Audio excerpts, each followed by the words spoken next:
So traditional recycling, or what we refer to as mechanical recycling, is essentially taking materials and changing their form and turning them into something else. But it doesn't change materials at a molecular level. It's not that the prior systems have failed, it's that they were a start, and we just have to complete that picture. We can get to a point where our recycling numbers can be way higher than they've ever been. What we focus on are the plastics that have not been recyclable so far that can be recycled with our process. And what we're doing is we're actually taking the molecules apart.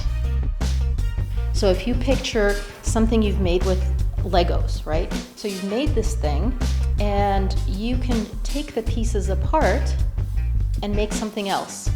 That's exactly what we're doing with plastic. We are taking the pieces apart to get into the constituent components, or the monomers.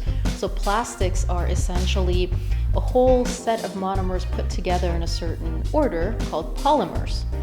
And we're selling those to manufacturers saying, here, do over. You can make something new. Once that goes through the life cycle, it can come back.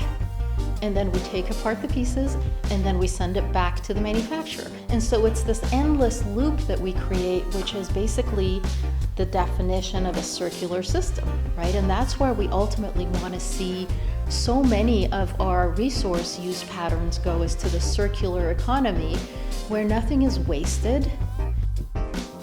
And this basically just mimics what Mother Nature does. All of Mother Nature's systems are circular. Nothing is wasted, and that's what we're doing with advanced recycling.